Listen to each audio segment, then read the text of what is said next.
Hey guys, tonight we are digging into the luxurious, slightly dusty, and wonderfully lazy world of 18th century invention. We're going to meet a character who is blessed with a brilliant mind but cursed with a deep, profound love of being comfortable. We are exploring a machine born from this conflict, the magnificent and magnificently impractical reading bed. It's the spiritual ancestor of every person who has ever tried to balance a laptop on their chest to binge-watch a show.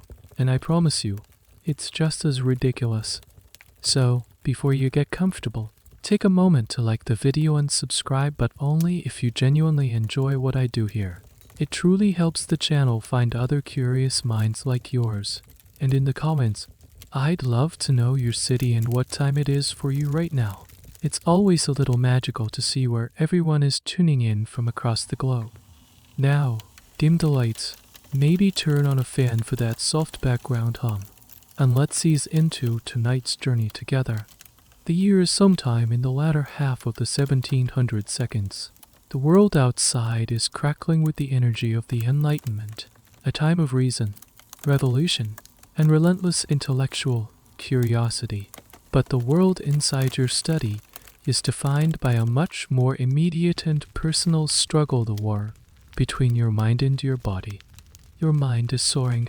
It is grappling with the sublime prose of Mr. Edward Gibbon and his monumental history of Rome's decline. But your body is in full mutiny. You are slumped in your favorite wingback armchair, a handsome creation of dark leather and polished mahogany. A fire crackles merrily in the hearth, casting a warm, sleepy glow on the room. The problem is the book. It is a colossal thing, a weighty folio bound in calfskin leather. This is not a lightweight paperback. The paper itself is thick, made from linen rags, and each page has a satisfying, almost sculptural quality. It is an object of substance, of intellectual and physical heft, and holding this substance up against the inexorable pull of gravity is proving to be a Herculean task. Your left arm, which has been propping up the book for the last hour, is screaming in protest. Idle. Burning ache has settled deep in your bicep. Your wrist feels weak, your fingers numb. You tried resting the book on the arm of the chair, but the angle was all wrong, forcing you to crane your neck into a position that would make a gargoyle wince. This is the central agony of your existence. You are a man of letters, a gentleman scholar. Your days are a whirlwind of respectable, leisurely work. You wake, you take your morning chocolate. You engage in voluminous correspondence with fellow philosophers in London, Paris, and even the American colonies. You spend your afternoons in contemplation, perhaps composing a short treatise on civic virtue or translating a bit of Horace. Your evenings, like this one, are for reading. It is a life dedicated to the improvement of the mind. But the mind is housed in a body, and the body is a fragile, lazy, and deeply inconvenient vessel. You have tried every conceivable posture. Sitting bolt upright at your writing desk is the most virtuous option, but it is a posture of work, not pleasure. It leads to an aching back and a profound sense of being at a chore. Reading should be a luxury, not a penance. So you retreat to the armchair. It promises comfort, but it is a treacherous ally. The warmth of the fire, the comfortable angle of the chair, the sheer weight of the book.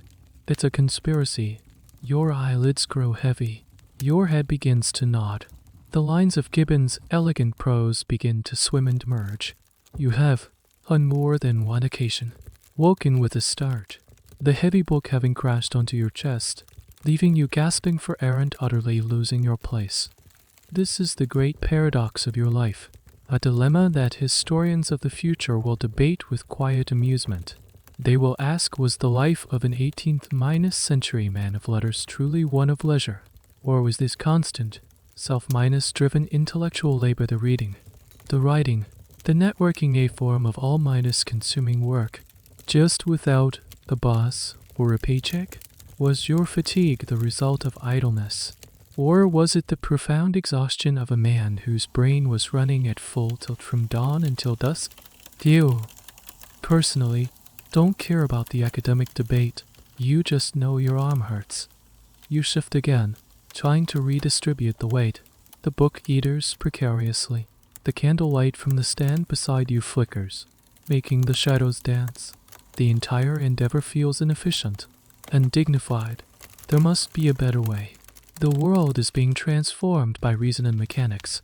There are steam engines being designed, new-weaving looms that work with astonishing speed, clever astronomical clocks that can model the entire solar system. Surely, this same ingenuity, this same spirit of mechanical problem minus solving, can be applied to this, the most pressing issue of your life. Your gaze drifts from the book, past the fireplace, to the far wall of your study, and through a connecting door, you can see the corner of your bedchamber. You see the edge of your 4- poster bed, with its soft feather mattress and inviting pillows. The bed, the realm of ultimate comfort, the place where the body is finally, truly at rest.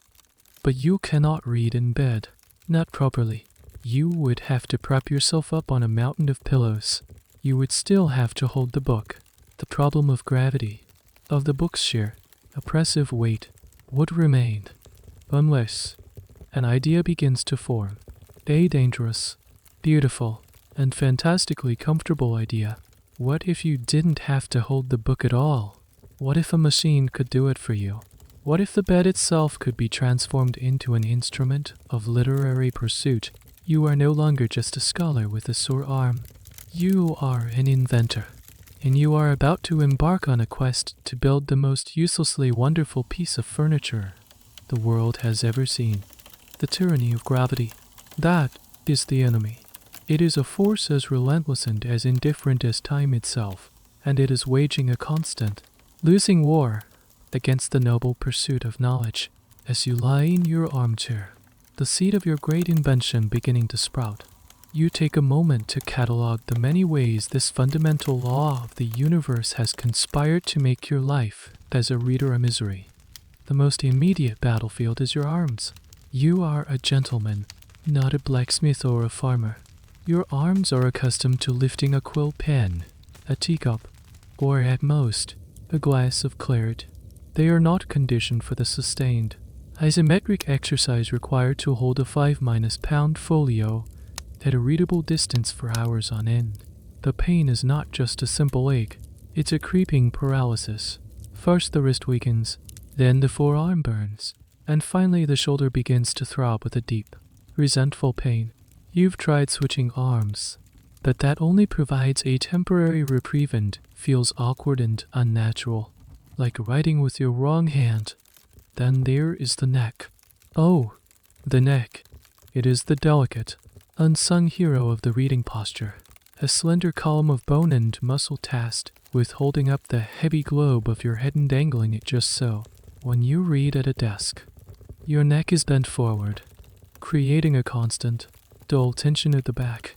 When you attempt to read in a chair with the book in your lap, you must adopt a permanent, chin minus to minus chest posture of deep contemplation that, after 20 minutes, feels more like deep anatomical distress. The resulting crick is a malady as familiar to a scholar as ink stains on his fingers. But the most insidious weapon in gravity's arsenal is its effect on your very consciousness. Slumber, the gentle, irresistible slide into sleep. Gravity pulls the book down. It pulls your head forward, and it seems to pull your eyelids shut with an almost magnetic force.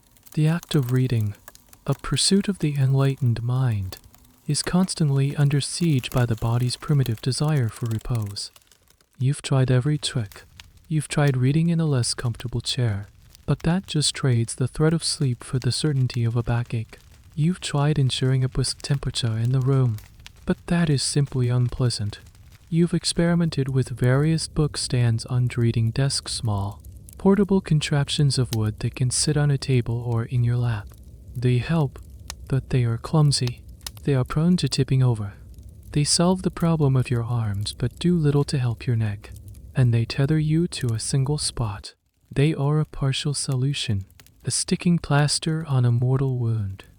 The problem, you realize, is fundamental, All existing solutions require you to contort your body to suit the book. You must sit up, lean forward, hold your head at an unnatural angle. Your invention will do the opposite.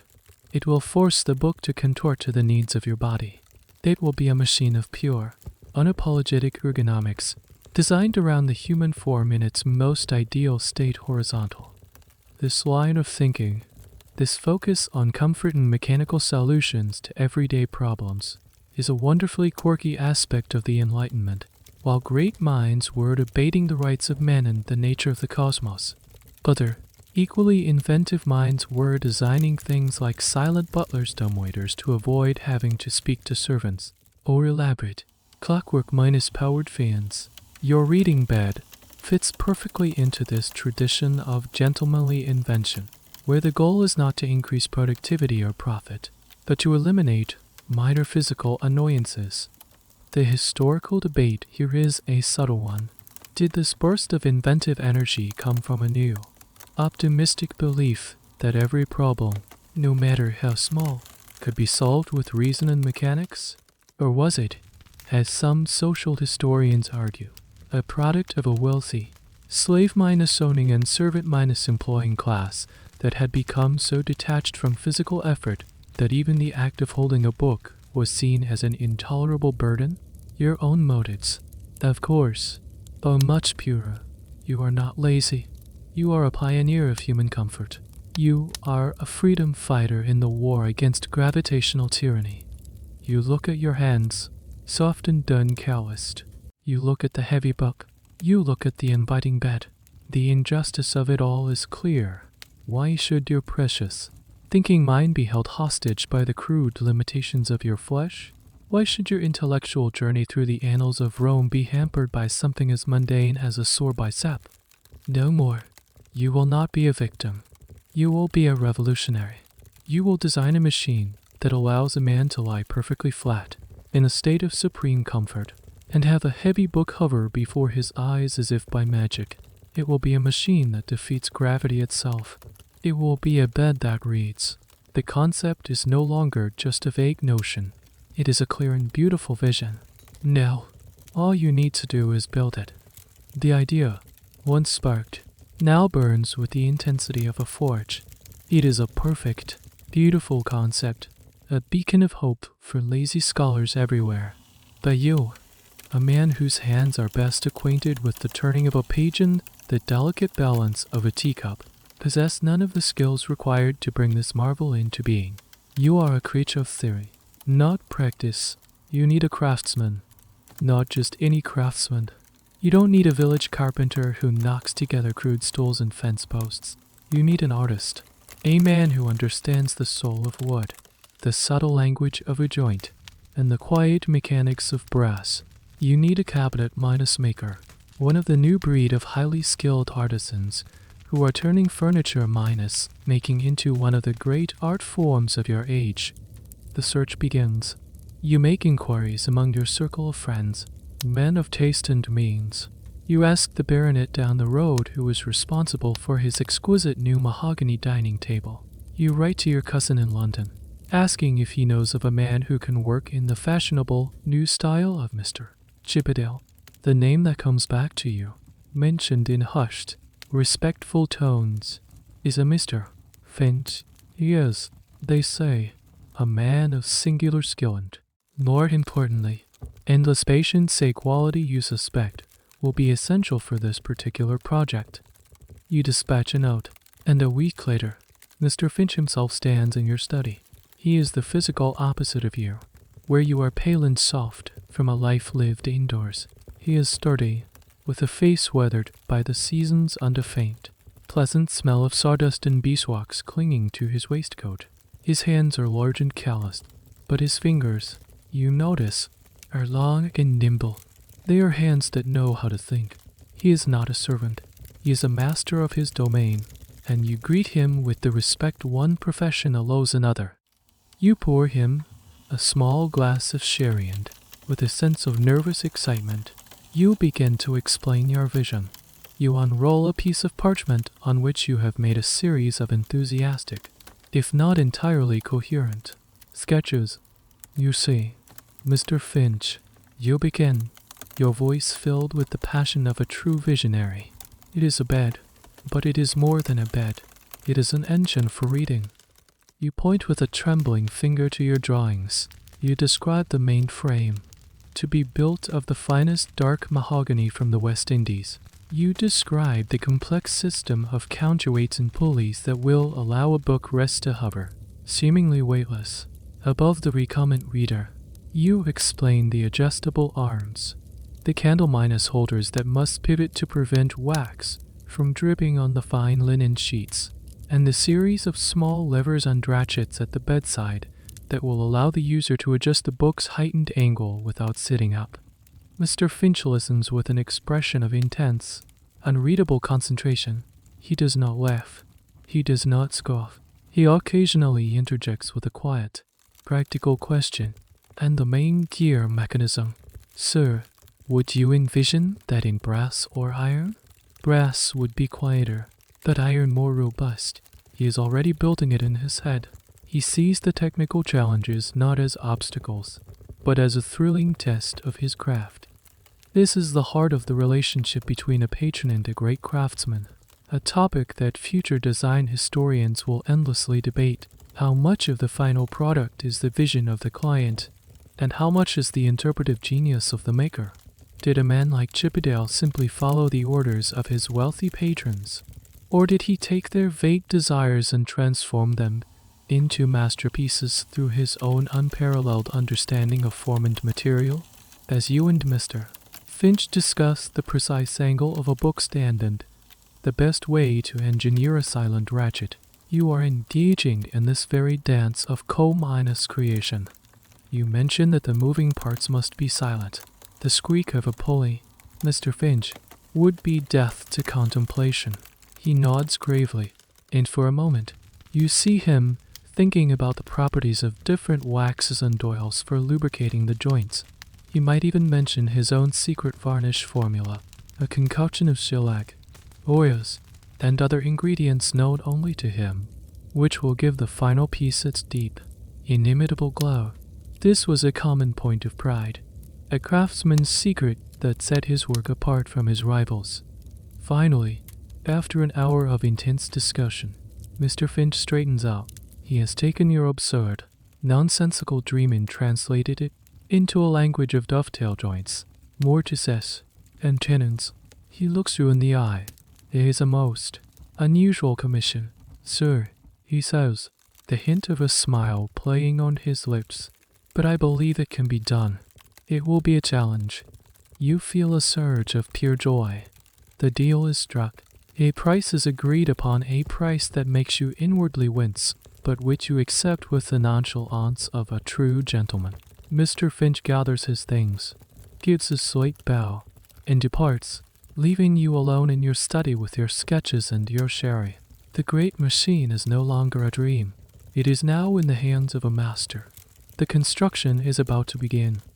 Now that Mr. Finch is on board, the project moves from the realm of abstract desire into the world of tangible design. The next few weeks are a flurry of activity. Mr. Finch visits you frequently, his initial unreadable expression replaced by the focused intensity of a master craftsman consumed by a worthy puzzle. You spend hours poring over ever more detailed drawings, engaging in a deep and serious dialogue about the very philosophy of reclining literacy. This is the blueprint stage, where your glorious, lazy dream is given form on paper.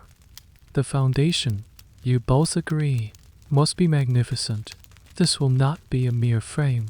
It will be a full-for-minus poster bed, constructed from solid, richly figured mahogany. The posts will be slender and delicately turned, perhaps with a classic barley twist or a simple fluted design, culminating in a curved pineapple motif, a symbol of hospitality and luxury. The headboard will be a solid panel, intricately carved with a gentle, flowing rococo scrollwork. It must be a masterpiece in its own right, a bed worthy of housing such a revolutionary piece of machinery. But the bed itself is just the stage. The star of the show is the reading apparatus. You and Mr. Finch devise a system of breathtaking complexity The main component is a long, articulated arm, also of polished mahogany, that reinforced with discrete brass inlay. This arm will be mounted on a rotating gear at the head of the bed. It will be able to swing out over the mattress, positioning the book directly in your line of sight. The real genius, however, lies in its movement. This is not a simple, stiff arm. It is a symphony of joints and counterweights. The heavy, polished brass sphere, concealed within the main pillar of the headboard, will act as a counterweight connected by a series of silk ropes running through silent, oil-fed pulleys. This weight will render the entire book, minus holding assembly, almost weightless. You should, Mr. Finch insists, be able to move it with the touch of a single finger. The book rest itself is a marvel of engineering. It's a tilting lectern, its surface lined with green velvet to prevent any scratching of your precious book bindings. It will be held in place by two small, adjustable brass clips to keep the book open to the correct page. And how will you control this mechanical ballet? From the comfort of your pillows. Of course, a small, elegant control panel will be built into the bedside table, which is itself an integral part of the bed frame. This panel will feature a series of small, ivory-tipped levers. One lever will control the height of the book. Another will control the angle of the tilt. A third will allow you to swing the entire arm, left or right. Each lever will be connected to a system of fine-toothed brass ratchet gears, allowing for precise adjustments with a satisfying, yet barely audible, click. Then there is the crucial problem of light. Reading in the dark is impossible. The solution is a pair of pivoting brass handle holders, mounted on their own smaller articulated arms. These must be engineered with the utmost care. A complex gimbal system, like those used for ships' compasses, will ensure that the candles always remain perfectly upright, no matter how you adjust the main reading arm, thus preventing a catastrophic dripping of hot wax onto your person or your bedclothes. This is where you and Mr. Finch have your most serious philosophical debates. You, in your enthusiasm, keeps adjusting more features. Perhaps a small, integrated shelf for a snuff box, or a deployable writing surface.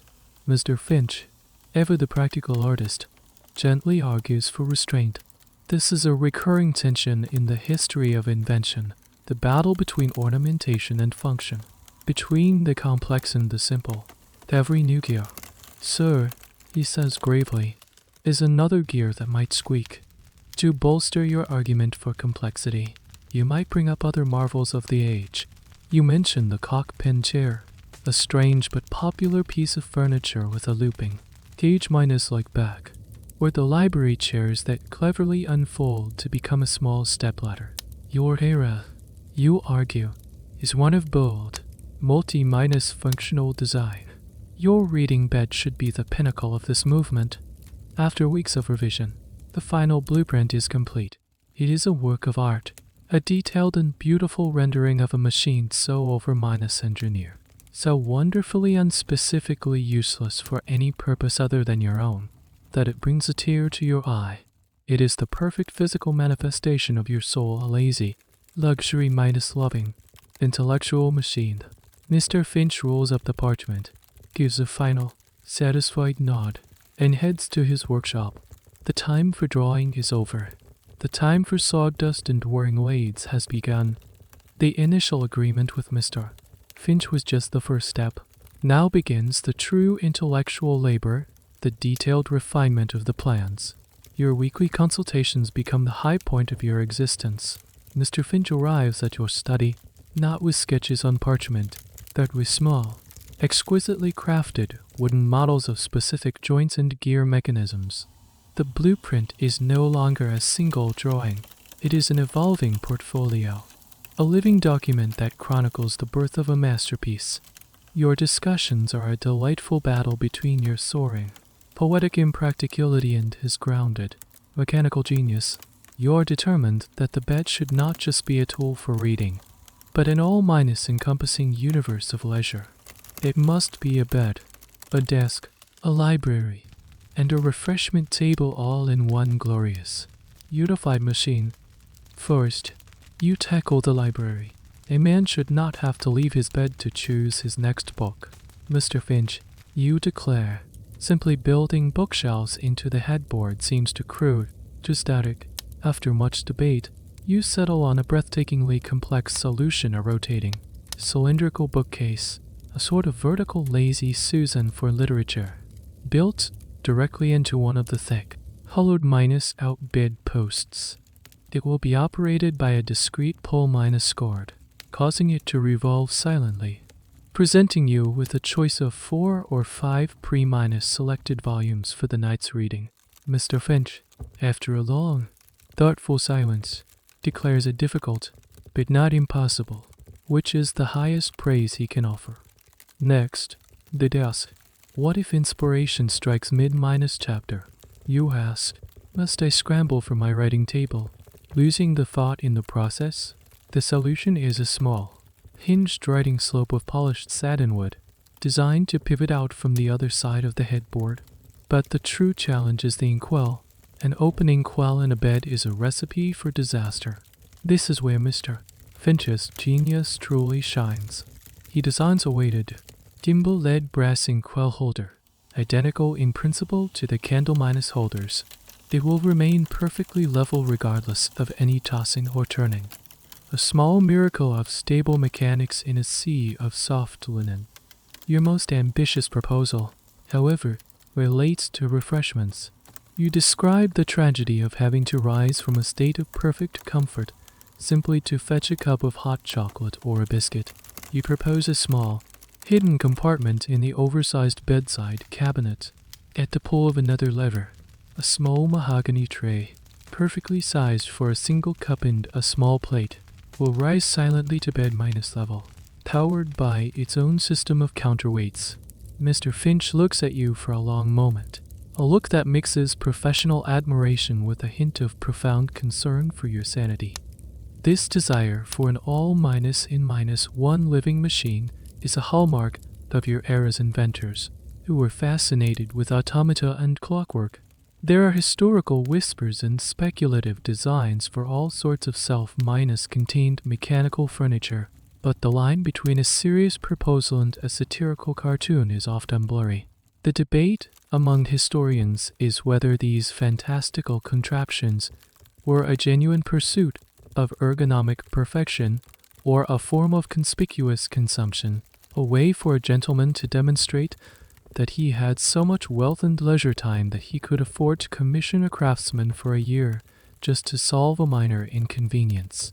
Your ultimate fantasy, the one you propose in a fit of pure inspiration, is the mechanical page turner. You envision a system of tiny, delicate, clockwork brass fingers, which, at the touch of a button, would gently lift the corner of the page and turn it over. This, you declare, would be the final victory over the tyranny of physical effort. It is here that Mr. Finch, for the first time, puts his foot down. He explains with infinite patience that the variations in paper thickness, the stiffness of the book spine, and the risk of tearing the page make such a device a practical impossibility. So, he says, with the gravity of a physician delivering a difficult prognosis, a man must turn his own pages. You are crestfallen, but you concede the point. Some small effort, it seems, must still be expended. And so, the final blueprints are drawn. The page turner is abandoned. A dream too beautiful for this world. But the rotating library, the gimbal leading quell, and the rising chocolate tray have all made the cut. The machine will be a symphony of mahogany, brass, and velvet, a monument to the sublime art of doing almost nothing. Mr. Finch rolls up the final, approved designs. The air in the study is thick with anticipation. The theory is perfect. The time has come to make it real. The blueprints are finalized. A significant portion of your quarterly income has been handed over to Mr. Finch as a deposit. Now, the project moves from your quiet study to his bustling workshop, and a new phase begins. The patient, noisy, and deeply satisfying process of construction. Mr. Finch's workshop is a wonderland of organized chaos. The air is thick with the sweet, sharp scent of freshly sawn mahogany in the spicier, more resinous smell of pine. Light streams in from large, multi-pane windows, illuminating clouds of dancing sawdust. One wall is covered, floor to ceiling, with tools, a gleaming arsenal of saws of every size, chisels laid out like surgical instruments, with planes with sensuous curves, and countless hand-minus drills and braces on a great, heavy workbench in the center of the room. The first pieces of your reading bed are beginning to take shape. You visit once a week, an appointment you anticipate more eagerly than any social engagement. Each visit reveals new progress. On the first week, you see the great, rough lengths of mahogany, a deep, rich red minus brown wood imported at great expense from the Americas. Mr. Finch runs his hand over the grain, explaining how he will match the patterns to create a pleasing, harmonious flow across the headboard. He speaks of the wood as if it were a living thing with its own will and temperament. The following week, the workshop is filled with the rhythmic chum-inus sha of a hand playing as one of his apprentices. A strong young man covered in a fine layer of red dust smooths a massive bedpost. Mr. Finch himself is at the lathe, a magnificent foot-minus-powered machine, with a series of deft, delicate movements of his chisels.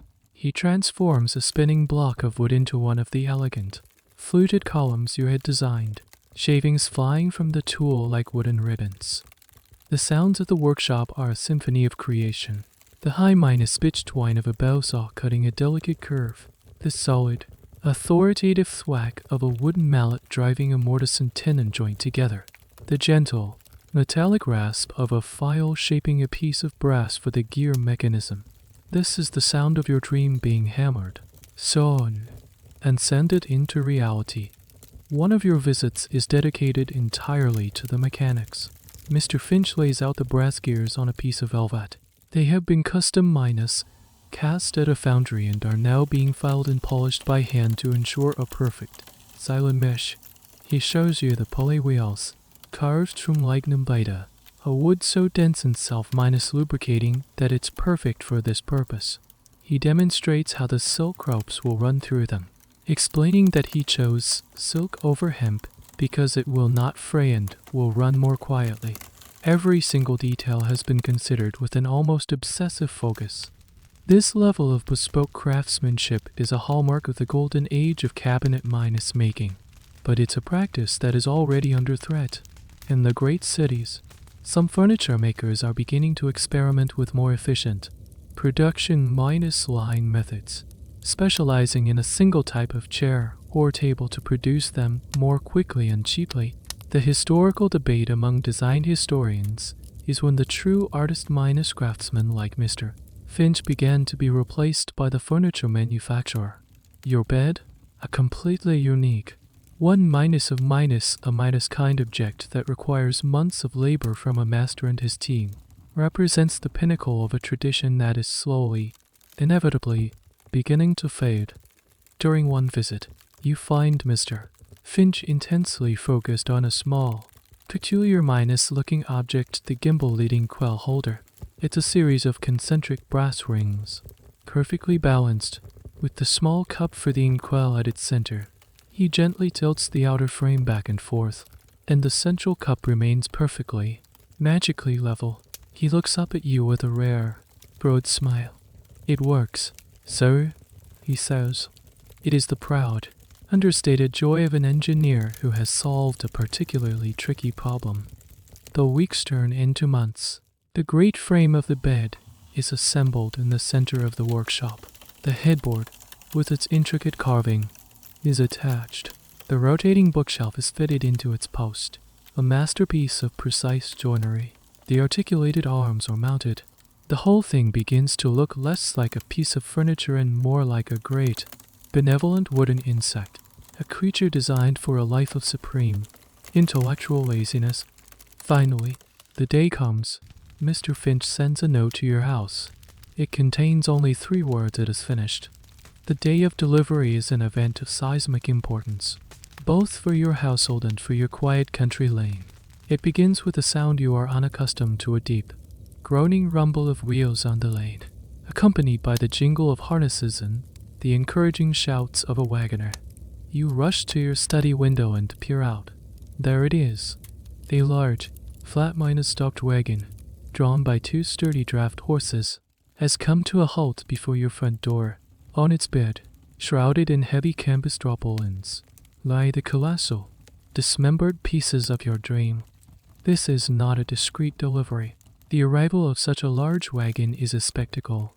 A small crowd of village children has already gathered at a safe distance, pointing and whispering. You can see your neighbors. The retired admiral on one side and the vicar on the other, peeking from behind their curtains, their expressions a mixture of curiosity and mild disapproval.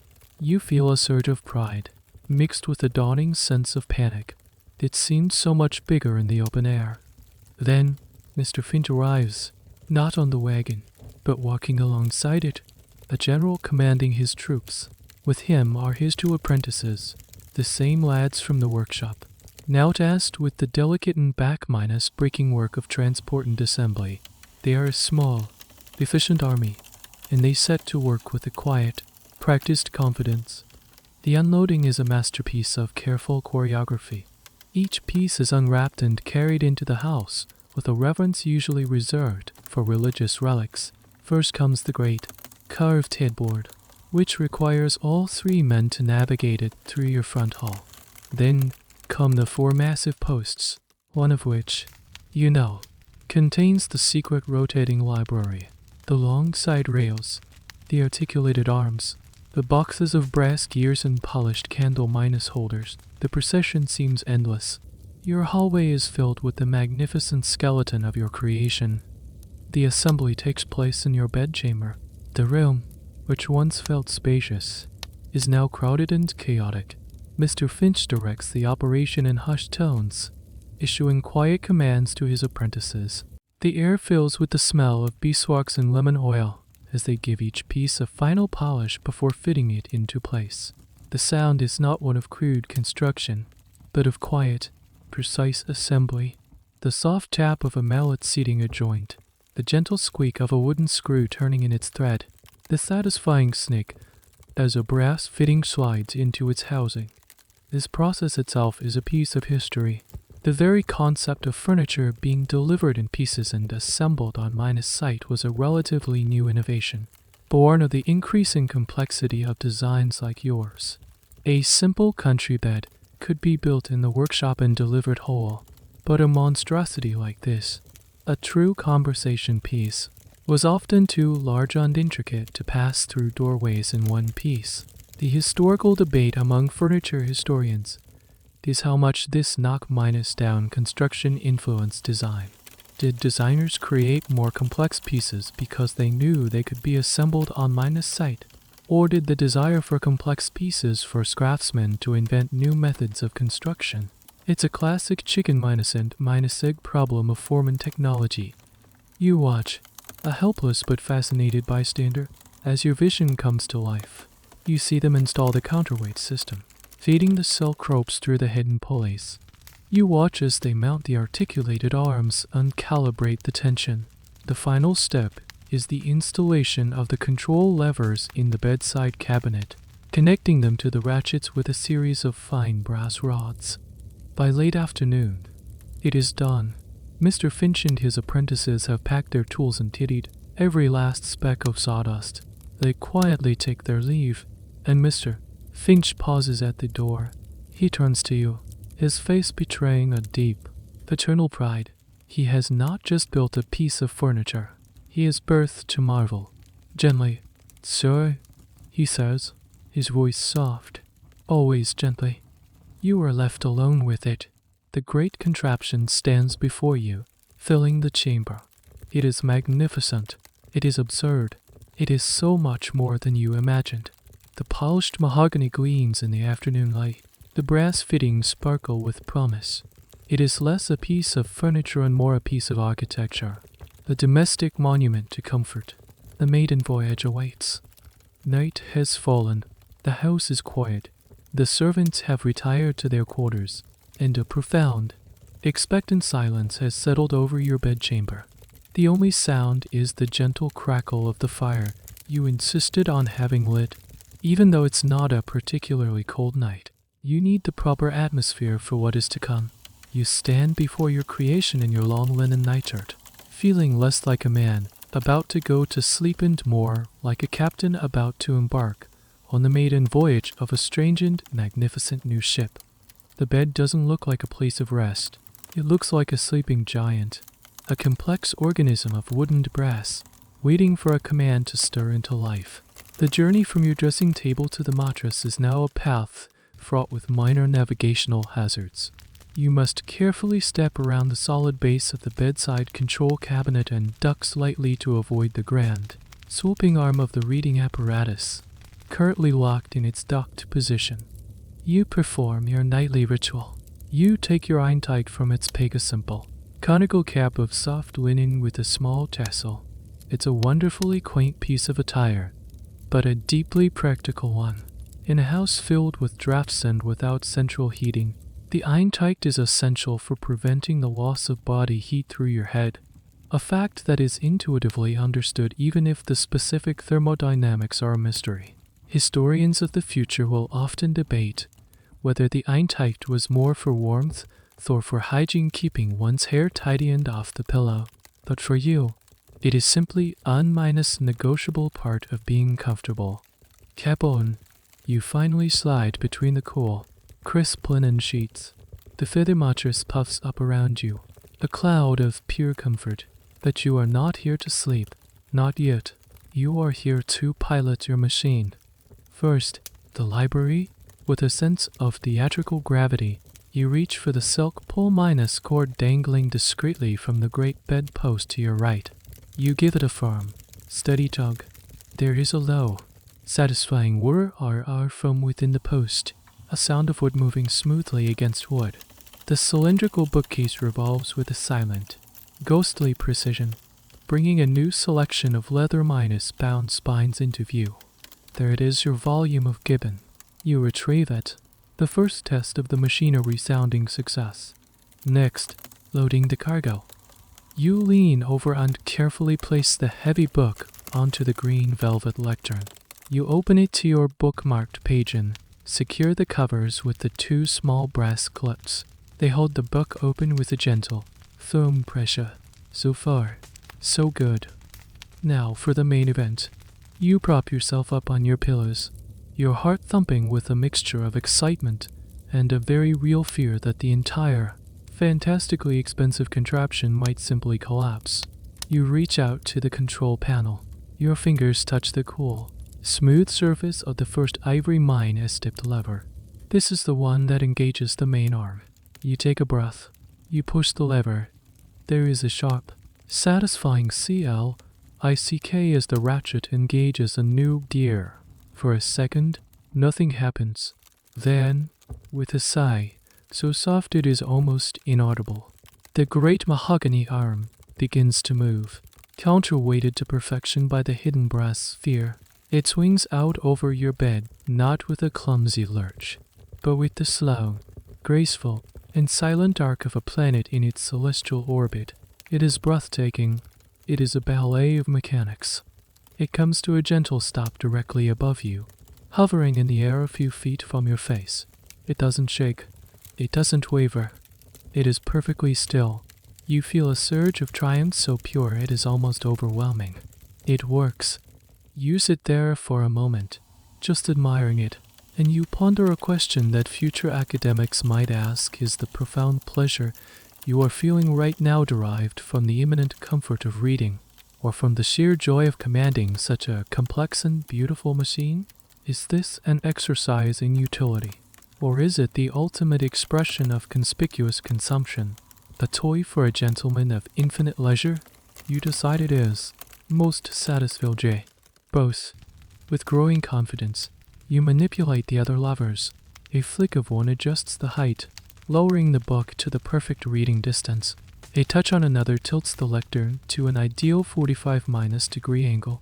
The clicks of the ratchets are the only sounds, a quiet mechanical applause for your ingenuity. Finally, the illumination. You take a taper from the bedside, light it from the fire, and then light the 2 candles in their brass holders. You then pivot the candle arms into place, the gimbal mechanism working flawlessly to keep the flames perfectly upright. The warm, steady glow illuminates the pages of your book. This deep fascination with complex, moving machinery is a defining feature of your age.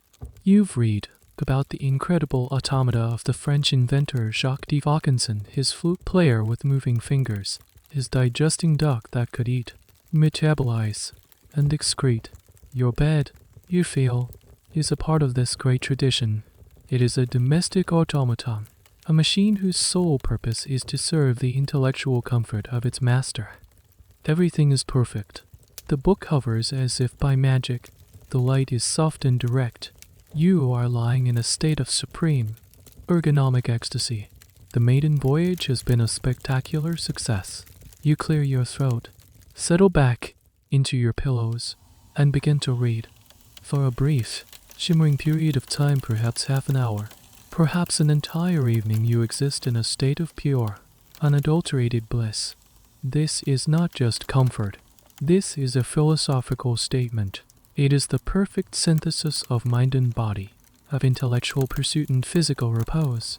You are a disembodied intellect, floating in a sea of soft linen. The world of ancient Rome hovering effortlessly before your eyes. The machine is your silent, obedient servant. The weight of the book, which was the original source of your agony, is now a problem for the sturdy mahogany arm and its clever brass counterweight. Your own arms are completely at rest, lying peacefully at your sides or perhaps tucked behind your head in a posture of supreme relaxation. You feel no strain, no tension, nothing but the soft pressure of the feather mattress beneath you. Your neck, that long-minded suffering column, is in paradise. No longer are you craning or stooping. You are looking straight ahead, your head and neck perfectly aligned, supported by a carefully arranged trio of goose, minus down pillows. The book is not in your lap or on a desk. It is in its own perfect, celestial orbit, precisely where your eyes want it to be. The candlelight is a marvel. The twin flames provide a clear, bright, and even illumination across both pages, eliminating the annoying shadows that have plagued your reading life for years. When you shift your position slightly, the gimbal-led candle minus holders sway with a gentle, fluid motion, the flames never wavering, the hot wax remaining safely in its cups. Mr. Finch, you think, is a genius of the highest order. This is the moment you dreamed of. This is the victory over the tyranny of gravity. You are reading Gibbon not as a chore, but as a form of luxurious indulgence. Like sinking into a hot bath or sipping a fine old brandy, you lose yourself in the elegant, rolling sentences that describe the pomp and politics of the Flavian dynasty. The machine is so silent, so effortless, that you almost forget it's there. It has become a seamless extension of your will. This experience, this perfect union of technology and leisure, is the very essence of what your age calls improvement. You have taken a common activity and, through the application of reason, mechanics, and a considerable sum of money, you have perfected it. You have elevated it from a necessity to an art form. You even test the secondary systems. With a pull on the cord, you rotate the hidden library, just to prove that you can. With a flourish, you deploy the small writing slope and diptych will into the miraculously stable inkwell, jotting a short, appreciative note in the margin, a most sublime passage. You then retract the desk with an equal sense of satisfaction. It all works. It is all magnificent. This brief period of perfection is what you will remember. It's the moment that will justify the entire endeavor. Future critics and cynical historians might dismiss your invention as a folly, a monument to aristocratic laziness. They might debate whether such a contraption embodies the spirit of Enlightenment progress or the decadence of a pre-minus industrial elite. But they were not here. They cannot feel what you are feeling now. They cannot know the profound, soul minus deep satisfaction of having an idea so absurd and so personal, and then seeing it brought to life in all its mechanical glory. This is the honeymoon period with your invention. It is the time when the dream and the reality are in perfect alignment. You lie there, a king on his mechanical throne, a philosopher in his floating library. You are convinced that you have solved one of the great, unspoken problems of human civilization. You have built a machine that makes reading as effortless as breathing. And for this one perfect, fleeting moment, you are absolutely right. But as you reach the bottom of the right minus hand page, a small, practical thought intrudes upon your nirvana. A tiny, ominous cloud on the horizon of your perfect comfort. You need to turn the page. You reach the bottom of the page. The final, elegant sentence of Gibbon's paragraph comes to a satisfying close. Your mind is eager for the next one. It is a simple, biological imperative for a reader. But between your mind's desire and its fulfillment now stands a great, unforeseen mechanical chasm, the page minus turning predicament. The thought dawns on you not as a minor inconvenience, but as a profound, architectural flaw in the very blueprint of your happiness. The entire purpose of this magnificent, absurdly expensive machine was to eliminate all physical effort from the act of reading, and yet the book will not turn its own pages. Your first instinct is one of defiance. You attempt to solve the problem with the absolute minimum of movement. In keeping with the spirit of the invention, you try to flick at the top corner of the page with the tip of your index finger, hoping to catch it and flip it over. But the page is heavy, made of thick, high-minus quality rag paper. It does not yield. It simply quivers slightly, mocking your feeble effort. A deep sigh escapes you, the sound of a dream deflating. There is no other way. You must engage. The process is a multi-minus stage ordeal, a betrayal of every principle upon which the bed was conceived. First, you must disrupt your perfect, recumbent posture. You have to prop yourself up on your elbows, engaging your core muscles in a way you haven't done in hours. This act alone feels like a strenuous gymnastic exercise. Next, you must reach upwards. Upwards. Against the very force of gravity the machine was built to render irrelevant. Your arm, which had been resting in a state of blissful atrophy, is now called back into active service. You reach towards the book, which hovers above you like a judgment. Then comes the fumbling with the clips. The two polished brass clips that hold the book so securely are, you now realize, a little stiff. Mr. Finch designed them to be robust. You have to wiggle one open with your thumb, then the other. As you do, the heavy book, now inboard, threatens to sag. You have to support its weight with one hand while using the other to lift the page. The page itself is a challenge. It is not a flimsy, modern leaf of paper. It has presence. It has weight. It resists. You lift it, and the entire book, a delicate ecosystem of balanced paper and binding, shifts slightly on its velvet lectern. For a terrifying moment, the entire contraption wobbles, a slight but perceptible tremor that travels down the mahogany arm to the very frame of the bed. You freeze, your heart in your throat, half minus expecting the whole thing to come crashing down. It holds. Mr. Finch is, after all, a master, but the spell of effortless perfection is broken. You get the page turned over and smoothed down. Now you must reverse the process. You minus fasten the fiddly brass clips. You remove your supporting hands. And then, with a groan that is part physical exertion and part spiritual anguish, you collapse back onto your pillows, your carefully arranged comfort now a rumpled mess. You have turned the page. The ordeal took perhaps 15 seconds, but it has shattered your nirvana. The machine is not a silent, obedient butler. It is a demanding, high-minus maintenance valet. This is the very problem that leads you, in a moment of pure genius, to propose the mechanical page minus turner. You can almost hear Mr. Finch's grave, patient voice in your memory, sir. A man must turn his own pages. You had dismissed it as a lack of vision on his part.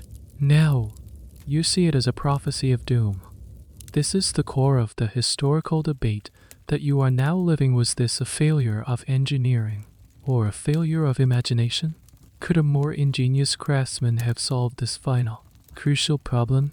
Or is the act of page minus turning so fundamentally analog, so tied to the physical nature of a book, that it represents an insurmountable barrier to true, automated reading comfort? You do a quick, horrifying calculation. There are over 400 pages left in this volume. This means you are destined to repeat this arduous, comfort minus shattering procedure hundreds of times. The reading bed has not eliminated effort. It has merely concentrated it into short, agonizing, regularly minus scheduled bursts.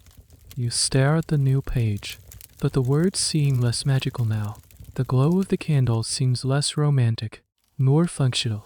The silent, hovering machine no longer feels like a part of you. It feels like a separate, slightly disappointing entity. The honeymoon is officially over.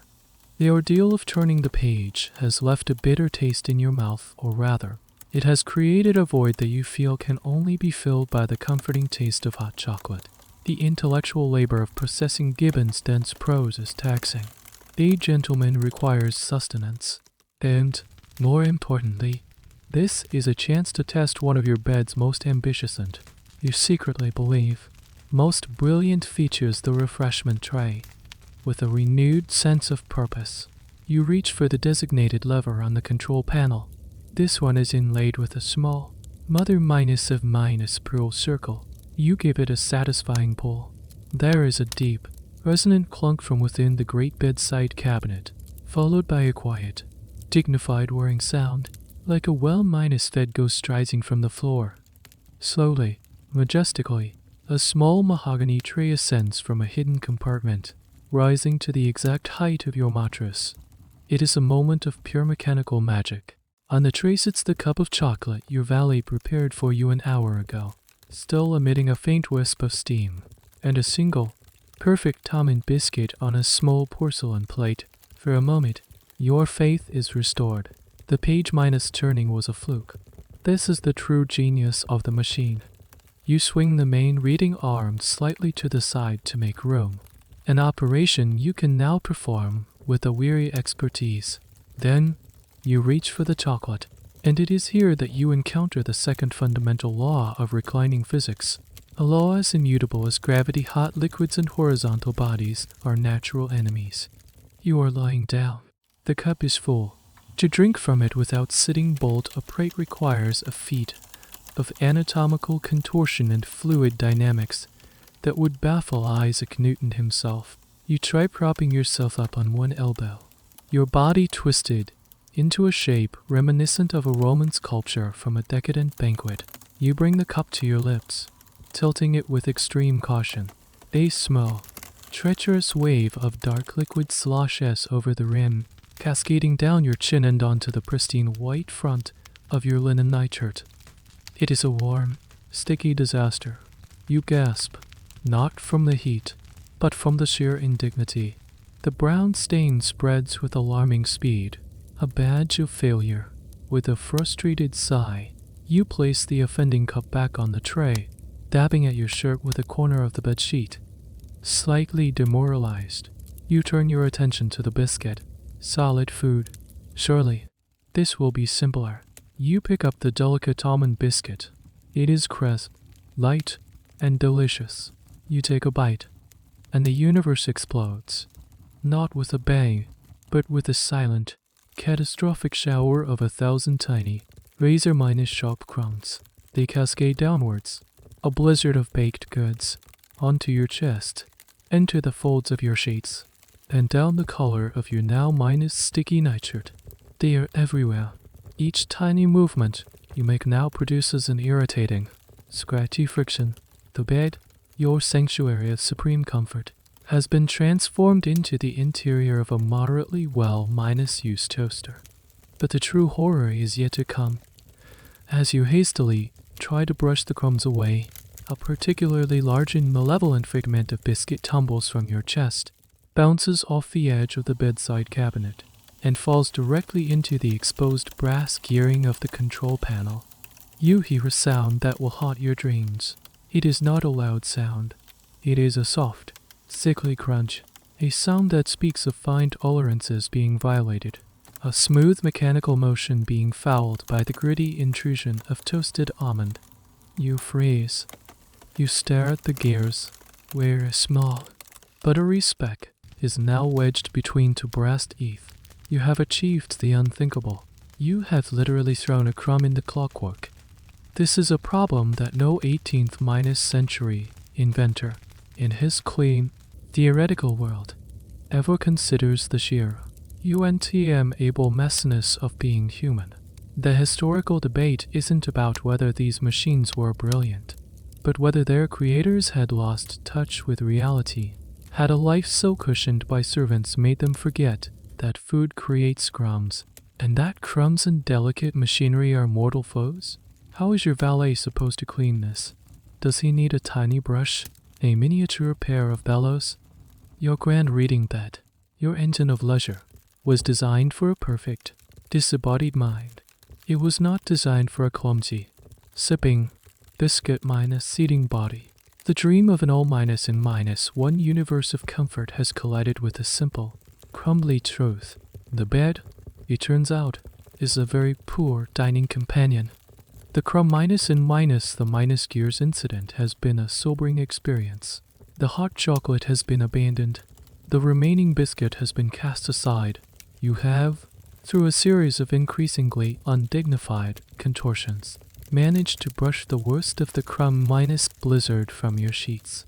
You settle back into your pillows, determined to salvage what is left of the evening's reading.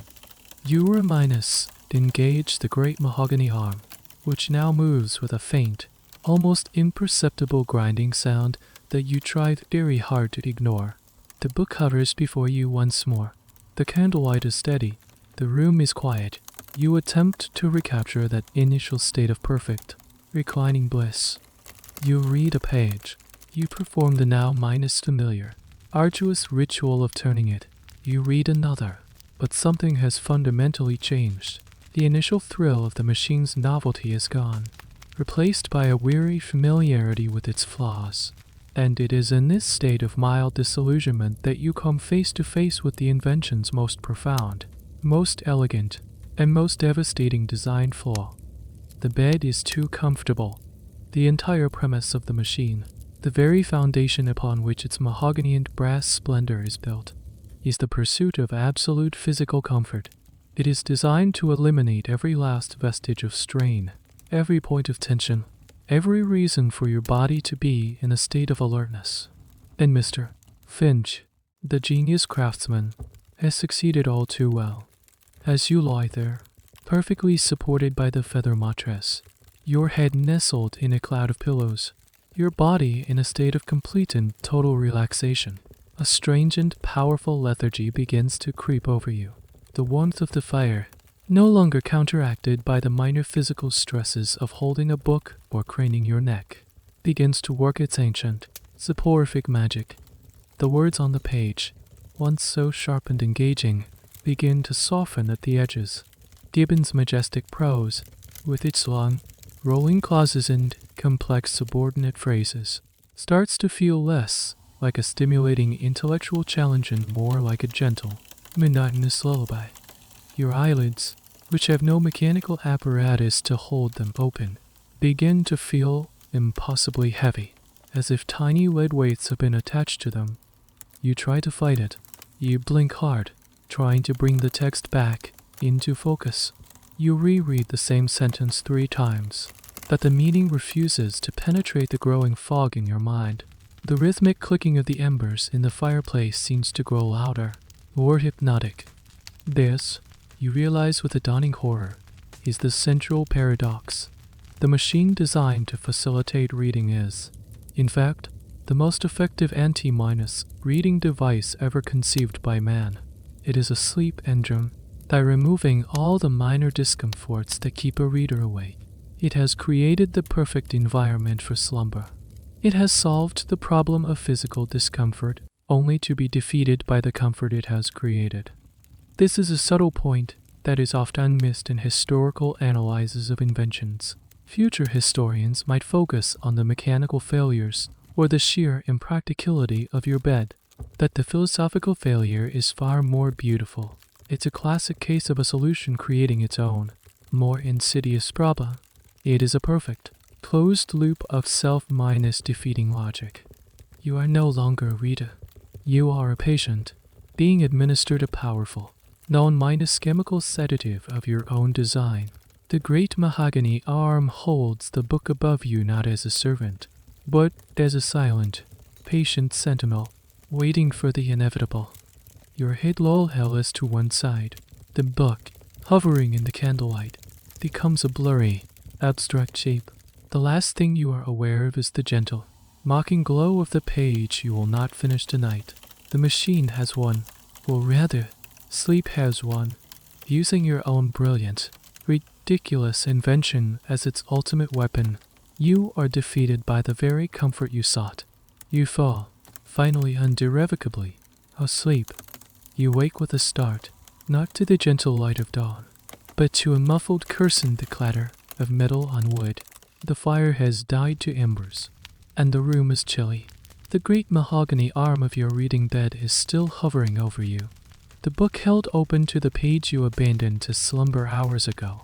The source of the commotion is a young woman, your housemaid, Mary, who is standing by the bed, holding a feather duster like a weapon. Her expression, the mixture of terror and profound irritation. She has just discovered what you, in your grand intellectual bubble, had entirely failed to consider the servant's curse. The reading bed is not just a machine for you to use. It is a machine for your staff to somehow clean, maintain, and navigate. Mary's morning ritual used to be a simple, efficient process. She would enter, draw the curtains, collect your discarded night clothes, and then make the bed a swift, practiced ballet of pulling sheets taut and fluffing pillows. But this is not a bed. This is an obstacle course. Beg pardon, sir, she says, her voice tight, but I was just trying to dust the headboard. And this arm swung out at me. You now see the logistical nightmare from her perspective. To simply make the bed, she has to perform a series of complex maneuvers. She cannot just walk around it. She must duck under the articulated arms, sidestep the bulky bedside cabinet, and be careful not to trip over the bed's wide, solid base.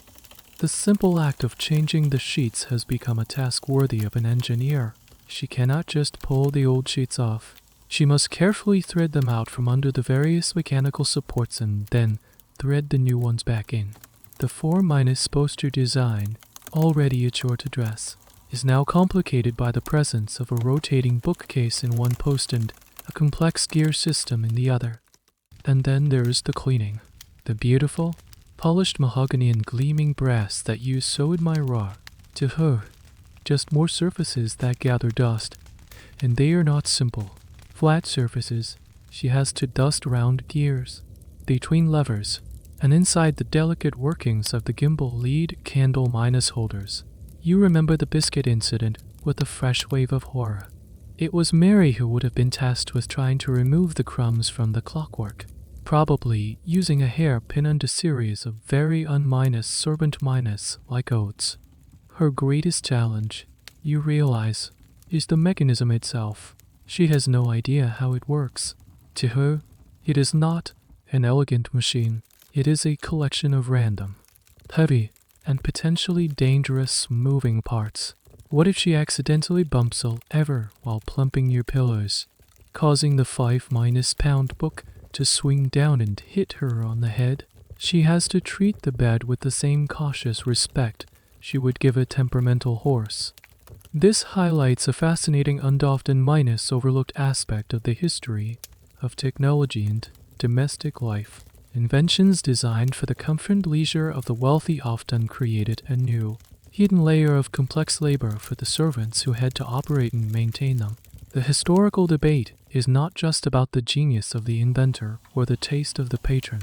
but about the unrecorded experience of the staff. Did they see these contraptions as wondrous marvels or as frustrating, poorly designed burdens that just made their already long working day even more difficult?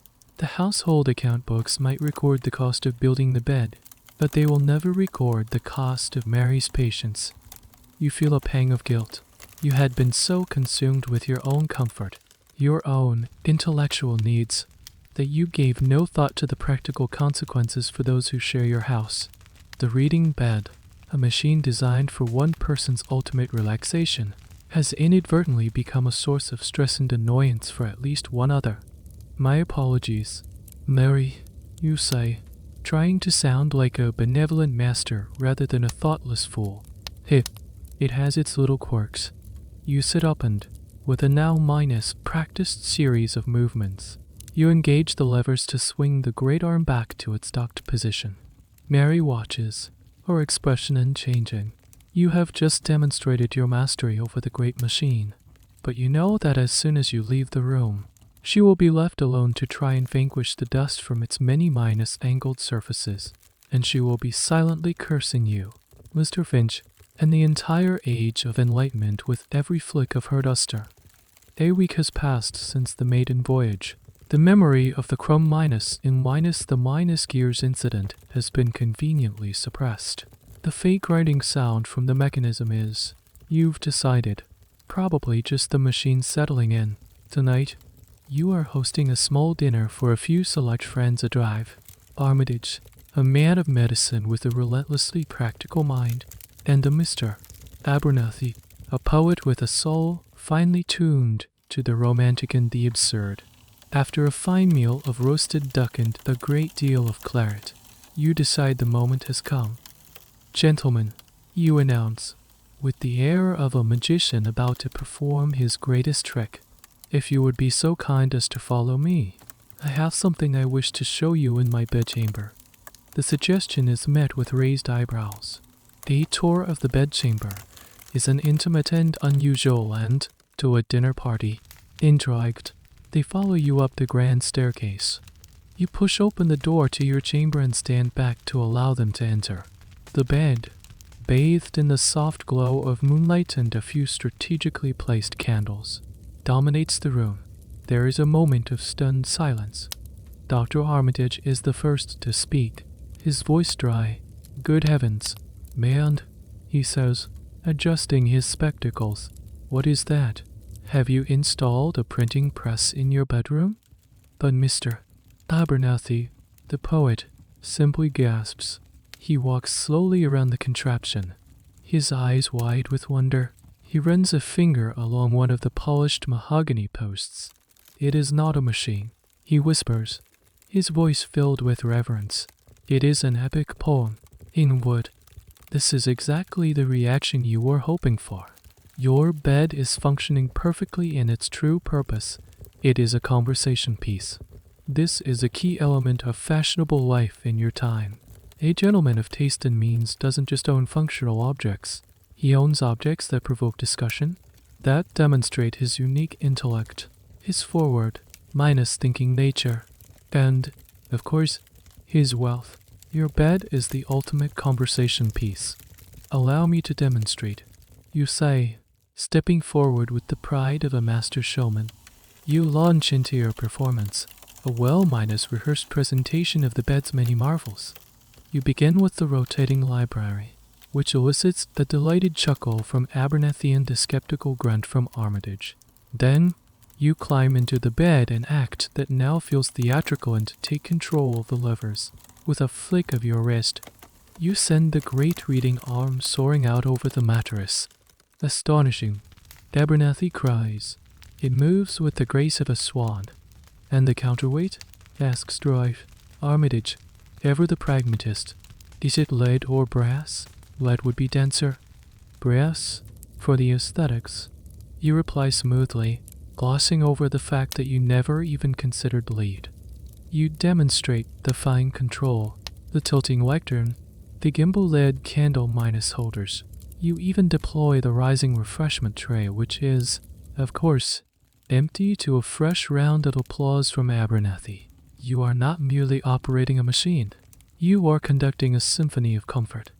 This fascination with mechanical novelty, with philosophical toys that demonstrate principles of physics and engineering, is a defining feature of your social circle. Gentlemen might tone intricate or ray rise that model the solar system or electrostatic generators for performing amusing party tricks. Your bed, in a way, is the ultimate philosophical toy, a machine that demonstrates the principles of leverage and mechanics in the service of pure leisure. Finally, Dr. Armitage poses the question you have been dreading. It is all very ingenious, I grant you, he says, peering at the book you have placed on the lectern. But what happens, my dear fellow, when you wish to turn the page? You pause.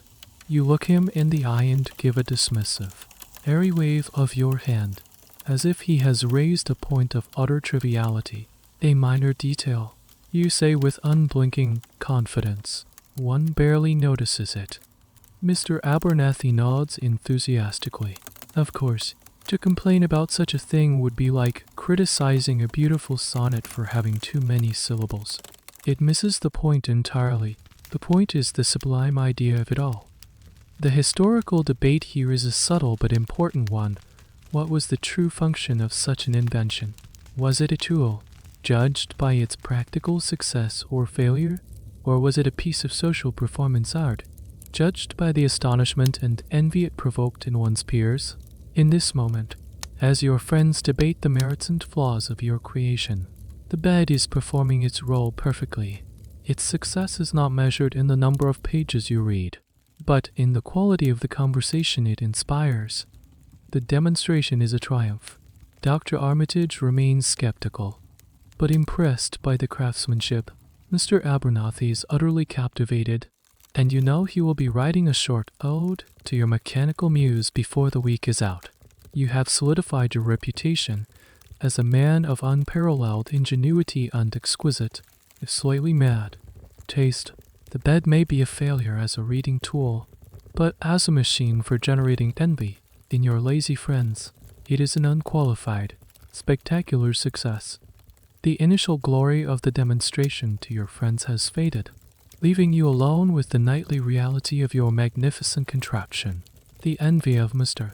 Abernathy and the grudging respect of Drive Armitage are cold comfort now, in the deep quiet of your chamber.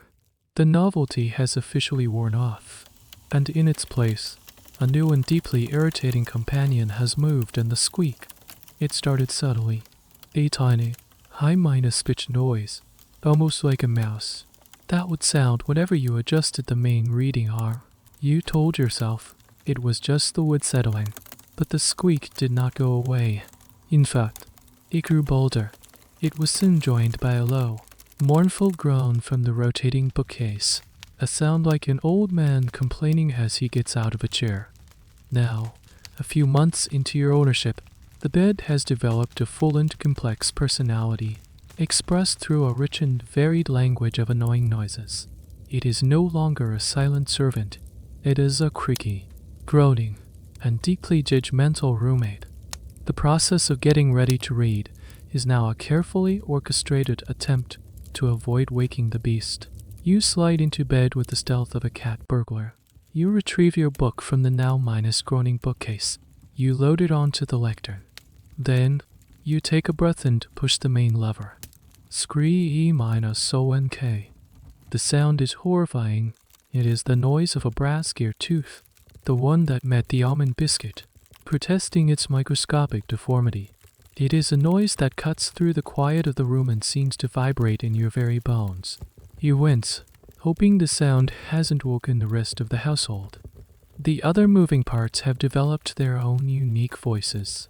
The ratchets, which once produced a satisfying and discreet click, now make a sound like a rusty bear trap being set. K-A-C-H-U-N-K. K-A-C-H-U-N-K. The gimbal-led candle minus holders, once so fluid, now emit a tiny, scraping sound as they pivot, as if they are weary of the constant effort of keeping your candles upright. The bed has become a symphony of discontent, a squeak from the main joint, a groan from the bookcase, a scrape from the candle minus holder, and a periodic soul minus destroying CRU and CH from the main gear. Lying in the bed is like trying to sleep inside a grandfather clock built by a very tired and resentful ghost. You have, of course, summoned Mr. Finch. He arrived with his small bag of tools and a worried expression.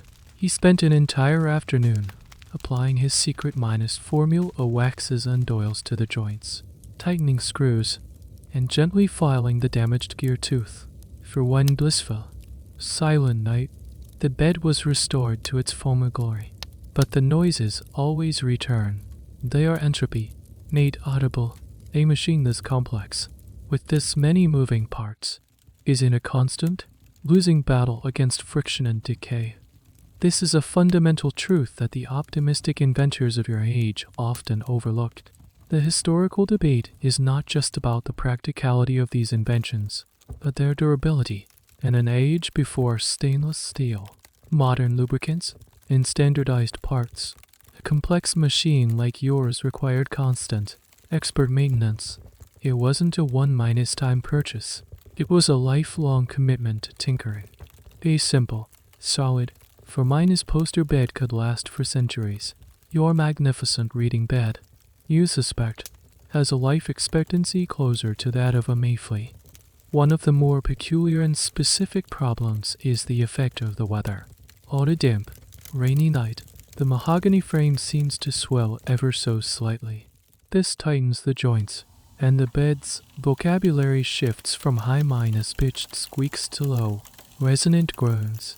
On a dry, cold night, the wood contracts, the joints loosen, and the noises become sharper, more percussive, a series of clicks and silacs. You can now tell the humidity level in the room simply by the sound your bed makes when you try to read. The machine that was meant to bring you perfect, thoughtless comfort now demands your constant, anxious attention. You find yourself analyzing the noises, trying to diagnose their source. Is that a dry pulley wheel or a misaligned cog? Should you risk applying a bit of beeswax yourself? Or is it time to summon Mr. Finch again and suffer his silent, professional disapproval? The bed has become your tormentor. Its nightly chorus of creaks and groans is a constant, mechanical reminder of your own folly. The silence of a simple, non-mechanized armchair now seems like the most unattainable luxury in the world. You lie there, listening to the groaning of your great contraption, and you realize you have built yourself a very beautiful, very expensive instrument of torture. Tonight, the symphony of squeaks and groans has reached a crescendo. A damp autumn wind is rattling the window panes, and the bed seems to have absorbed the melancholy weather into its very joints. Every movement is a complaint.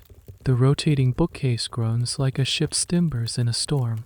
The main gear crunches with the sound of grinding teeth. You are beginning to lose your patience. You have just finished the arduous, multi-stage process of turning a page. As you settle back into your pillows, you decide the book is angled just a fraction too high. It requires a minor adjustment. A single, downward click of the ratchet controlling the lectern's tilt. You reach out to the control panel, your fingers finding the familiar ivory step lever. You give it a firm, perhaps slightly more irritated push than usual. K-CHUNK. And then, silence. A heavy, profound, and deeply unnatural silence. The lever has moved, but nothing has happened. The book has not tilted. You push the lever again. It moves loosely in its housing, completely disconnected from the mechanism. You try the other levers. Nothing. They are all limp. Useless. The entire control panel is dead. A cold dread begins to creep up your spine. You are lying flat on your back, with a 5-pound bookend, a complex mahogany and brass apparatus hovering directly over your chest, and you have no way to move it. You try to sit up, but the book is in the way. You have to walk sideways, wriggling your way out from under the stationary lectern. This is a maneuver of supreme indignity. You finally get clear and sit on the edge of the bed, your heart pounding. You look at the control panel. The fine brass rod connecting the lever to the main gear has become dislodged.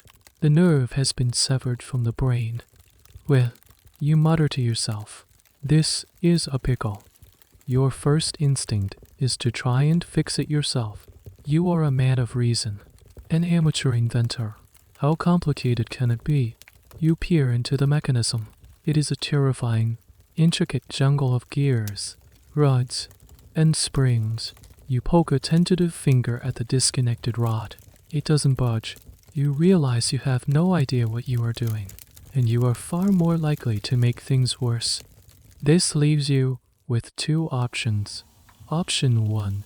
You can try to manually force the great arm back into its ducked position.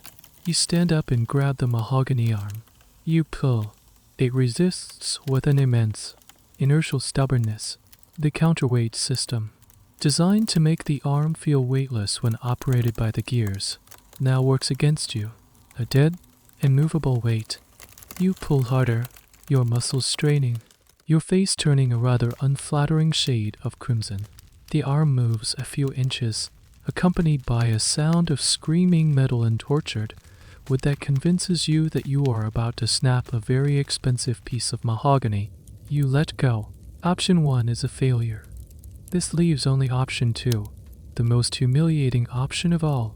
You must call for help. You take a deep breath, swallow your pride, then pull the bell minus rope that will summon your valet. A man who has witnessed your triumphs and is now about to witness your most comical defeat. A few minutes later, he appears at the door, his expression one of sleepy confusion. Jeeves, you say, trying to sound as lordly and in minus control as possible. The apparatus appears to have suffered a minor mechanical failure. Your assistance is required. Jeeves takes in the sinew in your nightshirt, the great arm stuck in the middle of the room, your expression one of deep despair. He does not smile. He does not say, I told you so. He is a professional, but you can see a tiny, flickering light of pure amusement deep in his eyes. What follows is a scene of low comedy. You and Jeeves, a master and his servant, united in a shared struggle against the tyranny of a broken machine. You stand on one side, he on the other. On the count of 3, you both heave with all your might. The bed groans, a gear shrieks, slowly, agonizingly, with a series of sounds that would make Mr. Finch weep. You manage to force the great arm back into its locked position against the headboard. You collapse onto a nearby chair, panting, unsweating. Jeeves simply stands there, calmly adjusting his waistcoat. He has proven, once again, that a well-trained human being is infinitely more reliable than a complex and temperamental machine. This moment is the subject of a small but poignant historical debate, the Luddites' revenge. Not the Luddites who smashed factory looms, but the quiet, domestic Luddites of servants who had to deal with their master's ingenious but flawed inventions. Was there a secret satisfaction, a quiet joy, in seeing one of these overly complex contraptions fail so spectacularly, proving the ultimate superiority of simple, human effort? Looking at Jeeves's perfectly blank face, you are almost certain there was. The great mechanical collapse is complete. You have been trapped, defeated, and ultimately rescued from your own creation. The bed is no longer a symbol of comfort. It is a public humiliation, a monument to a brilliant idea that simply flew too close to the sun. The morning after the great mechanical collapse is a morning of profound and quiet clarity. You wake up not in the magnificent, broken husk of your reading bed, but on a simple cot that your valet, Jeeves, has set up for you in the corner of the room. The reading bed itself sits in the center of the chamber like a beached whale, a silent, brooding presence. The great arm is locked in place, the levers are limp, and a fine layer of shame seems to have already settled on its polished surfaces. You perform your morning ablutions, dress, and descend for breakfast. You find that you have no appetite for usual kedgeree. Your mind is troubled.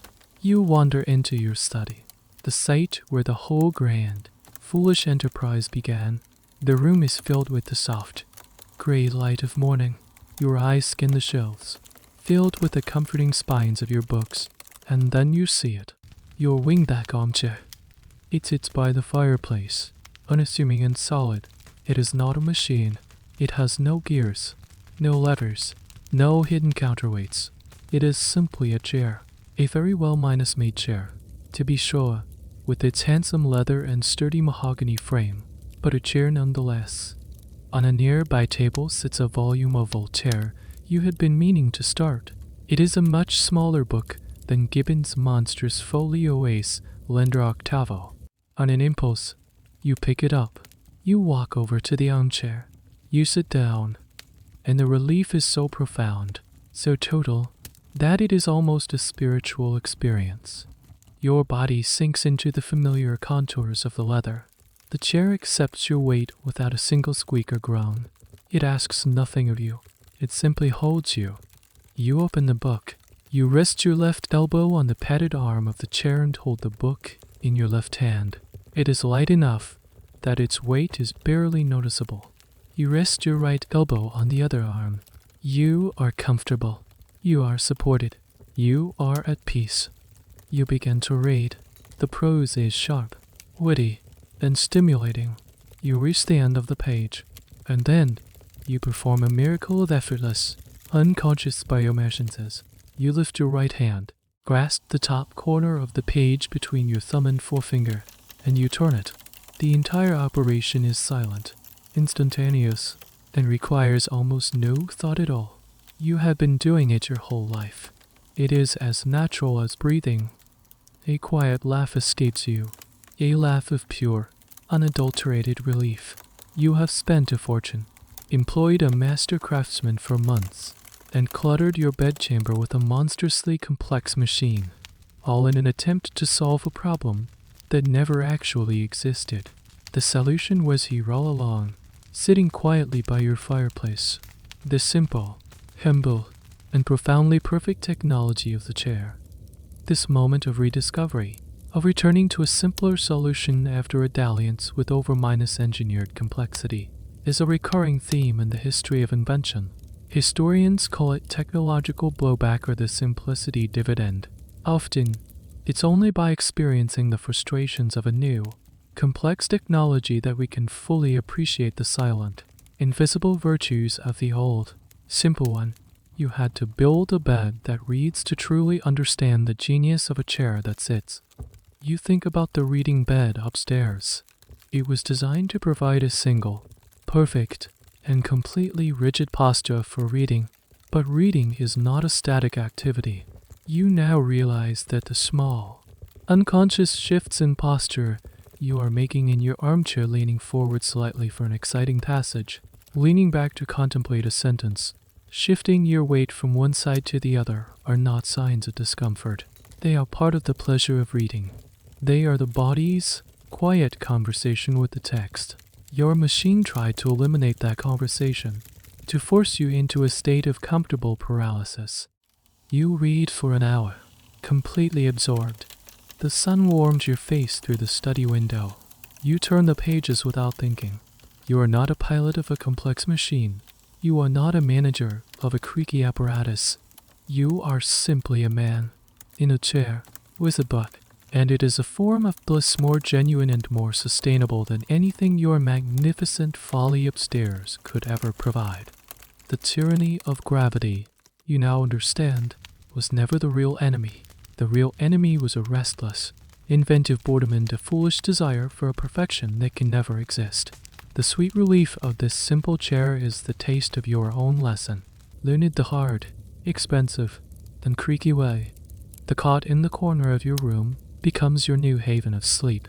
The armchair in your study is your new sanctuary of reading. And the great reading bed, your mechanical marvel, is now just in the way. It sits in the middle of your bedchamber, the magnificent, silent, and deeply inconvenient obstruction. Something must be done. Your first thought is to sum on Mr. Finch. Surely, the man who built this glorious beast can be persuaded to build it. But you immediately dismiss the idea. The shame would be too great. to admit to him, the master craftsman who poured his soul into every joint and gear, that his masterpiece was a failure, that you wish to have it dismantled like a piece of common scaffolding? You cannot bring yourself to do it. This is your folly, and you must deal with it yourself. So, one Saturday morning, when the house is quiet, you call upon Jeeves once more, not for his assistance this time, but for his brute strength. Your plan is simple: to move the bed from its position of central importance and shove it into the corner of the room, where it can be quietly ignored. The task proves to be even more monumental than you imagined. The bed is not just heavy, it is a dead, solid weight, anchored to the floor by its own sheer mass. You and Jeeves, a rather pathetic minus-looking duo, push and heave. The elegant, turned legs of the bed, which were never meant for sliding, screech across the polished floorboards, leaving long, ugly scratches in their wake. The sounds are agonizing: the groan of stressed wood, the shriek of mahogany on oak. It is the sound of a dream being dragged to its grave. After an hour of grunting, sweating, and a series of maneuvers that would have given a naval engineer a headache, you succeed. The bed is now crammed into the corner of the room, its magnificent headboard pressed against the wall, its articulated arms retracted as far as they will go. It no longer commands the chamber. It cowers in it, and there it stays. Weeks turn into months.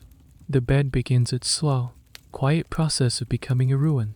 A fine layer of dust, which Mary now makes a point of pointedly not dusting, begins to settle on its surfaces. The vibrant sheen of Mr. Finch's secret formula of varnished dolls. A spider, recognizing pride, undisturbed real estate when it sees it, weaves an intricate web between the lectern and one of the candle holders. The bed is no longer a machine. It is a landscape. It becomes a monument to a brilliant mistake. You sometimes stand and look at it, a strange mix of emotions washing over you. You feel a pang of foolishness, a deep regret for the vast sum of money you spent, but you also feel a strange, nostalgic affection for it. It represents a time when you dared to dream a fantastically stupid, wonderfully ambitious dream. This is the great, unanswered question that future historians of decorative arts will ponder: what happened to all the grand, bespoke follies of the past, while the masterpieces of Chippendale and his contemporaries survive in museums? What was the fate of the one-off, highly personalized, and ultimately impractical inventions like yours? The historical record is mostly silent. Most, they speculate, were probably broken up. The valuable mahogany was repurposed to make a set of perfectly sensible chairs. The brass gears and fittings were melted down. They were too specific, too odd, and too tight to the whims of their original owner to survive them. Your bed, in its slow decay, is a rare survivor, a testament to an idea too impractical to use, but too beautiful to destroy. The bed does find a new, more humble purpose. The rotating library, that marvel of engineering, is no longer used for books. It has become a storage compartment for your winter woolens and despair eintight, the ultimate indignity. The space designed to house the works of Voltaire and Gibbon now holds your socks. And the lectern, once the centerpiece of your literary universe, has found a new life as a rather convenient, if absurdly over-engineered, place to drape your trousers at the end of the day. You look at it now, this handsome tombstone of a very bad, very beautiful idea. It is no longer a source of frustration. It is a friend, a quiet reminder of the glorious, comical, and deeply human act of reaching for an impossible comfort, and, for one brief, shining moment, almost grasping it. It is the most expensive and most valuable lesson you have ever learned. The great reading bed gathers dust in the corner, a hulking, silent testament to a dream that was too beautiful, too complex, and too creaky for this world. Its story, you believe, is over. It is a closed chapter, a historical dead-end, a magnificent failure destined to be forgotten and eventually broken up for firewood. You have made your peace with it. But what you cannot know, sitting there in your simple, comfortable armchair, is that your dream does not die. It does not end with a dusty whimper in the corner of your room. Instead, it goes to sleep for a century or two, and reawakens in a future you could scarcely imagine, not as a failure, but as a spectacular, roaring success. Let's imagine you could peek into that future. You would see a world filled with your ghost. The spirit of your reading bed is everywhere, not in grand, mahogany contraptions, but in the quiet, unassuming furniture of millions of ordinary homes. Look into a bedchamber of the 21st century. The bed looks simple enough, but the person lying in it holds a small, plastic rectangle in their hand. They press a button. There is no crunch of gears, no groan of wood. There is only a faint, almost inaudible electric hum. And then, magic happens.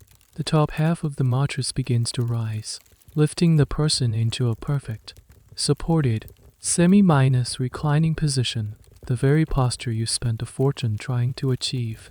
They press another button, and the bottom half of the bed rises, lifting their legs, creating a feeling of weightlessness. This is your dream, perfected and democratized. The complex system of levers, pulleys, and counterweights has been replaced by a quiet, reliable electric motor. The goal is the same: to make the horizontal position of comfortable, functional leisure. But ironically, these beds first became widespread not for the lazy scholar, but for the infirm. The historical footnote that would surely amuse you is that the direct descendant of your machine of pure indulgence was the hospital bed, designed for the necessities of recovery, not the luxury of reading. And the book, it's there, but it is now a slim, glowing tablet, lighter than a single volume of Voltaire. It rests easily on the person's lap, or is held aloft by a simple, lightweight over-minus bed table, a distant, far more practical cousin of your great, hovering lectern. The debate among future historians of comfort will be a fascinating one. They will ask, is the modern obsession with ergonomics and adjustable furniture a direct continuation of your 18th century pursuit of gentlemanly ease, or is it something else entirely? Some will argue that your bed was about escaping work, about pure, unproductive leisure. The modern adjustable bed, they'll contend, is often about enabling more work, answering emails from bed, turning the bedroom into a second office. Your folly was a temple to idleness. Its descendants are often tools of relentless productivity. The ghost of your invention haunts the living room, too. It has been reborn as the reclining armchair. You would weep with joy to see it. A simple pull of a lever, and the footrest emerges, while the back of the chair tilts to a perfect angle of repose. The earliest versions of these, like the one invented by the cousins K. A. Bush and Shoemaker, were also complex wooden contraptions. Just like yours, they understood your dream. Even your most ambitious, most specific ideas have been realized. The refreshment tray that brought you such crumbly grief, it has been perfected in the form of the cup-holder, a simple, stable cavity built into the arm of the chair, a feature you would have wept for. The rotating library? It exists as the E-reader, a device that holds 1,000 books in a single, slim slab. So you say, your magnificent failure wasn't a failure at all. It was a prophecy. You were a man ahead of your time, grappling with a problem that the technology of your era was not yet equipped to solve. You were asking 18th century wooden brass to do a 21st century job. Your bed, gathering dust in the corner, is not a tombstone. It is a seed from which a whole forest of future comfort will grow. You did not fail, sir. You were simply the first. You are old now. The wingback chair in your study has molded itself to the exact contours of your body.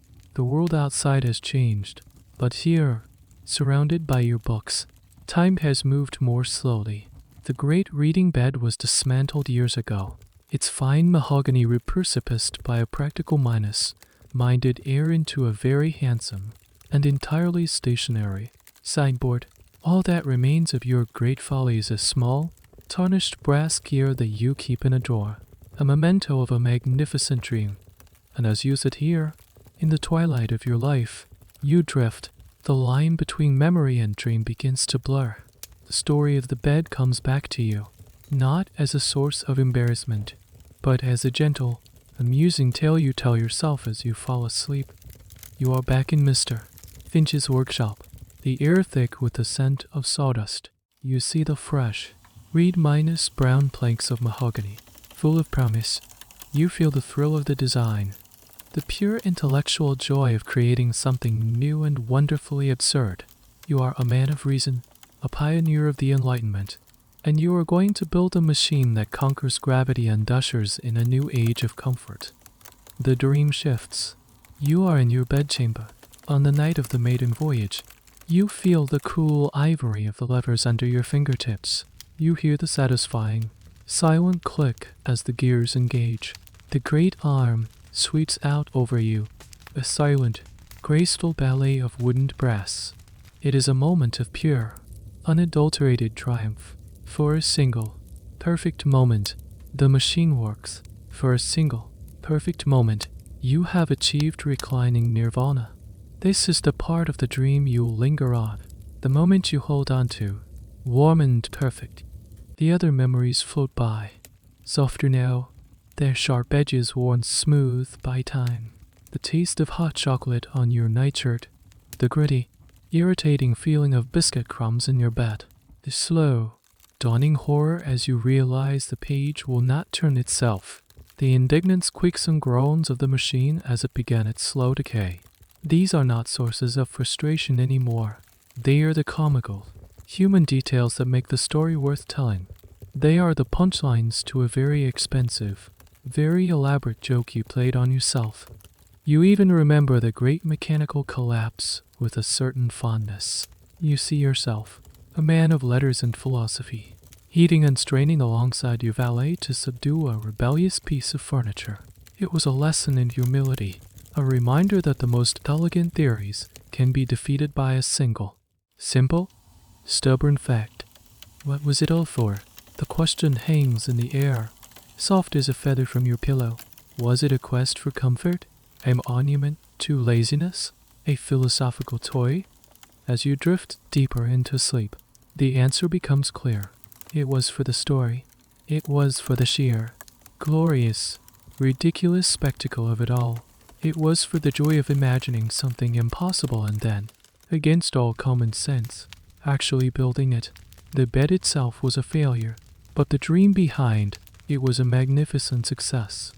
The memory of the chair, the final, simple solution, brings a quiet smile to your lips. You learn that true comfort isn't about eliminating all effort. It's about finding the right balance. And sometimes, the most advanced technology you need is a good, solid place to sit down. The last wisp of the dream fades. There is no bed, no book, no machine. There is only the quiet dark, the soft mattress of your own simple bed, and the gentle, rhythmic act of breathing. You are no longer an inventor or a scholar. You are just a man, at rest, dreaming of the perfect page. The story is a memory now, a gentle green landscape that exists only in your mind. The path you walk through the Victorian countryside has now become a path into your own deepened quiet sleep. Let the details soften and blur. The faces of the collectors, the names of the ferns, the dates on the specimen labels. Let them all drift away like spores on a soft breeze. There is nothing left to learn, nothing left to analyze. The journey is complete. You can feel yourself drifting now, floating down into that comfortable, peaceful place. Each breath is a gentle wave, carrying you further from the shore of wakefulness. The narrative has ended, but the feeling remains a sense of quiet, of greenness, of serene and ancient things. Imagine a cool, shaded glen, deep in the dream-minus woods. The light is soft and dappled here. The only sound is the whisper of leaves and the faintest trickle of water over moss-minus covered stones. This is a place of absolute peace. You can rest here. Let the last of your thoughts settle like fallen leaves on the forest floor. There is only stillness now, the gentle dark, the profound and simple act of letting go. Rest now, sleep well, The end of the article. Good night.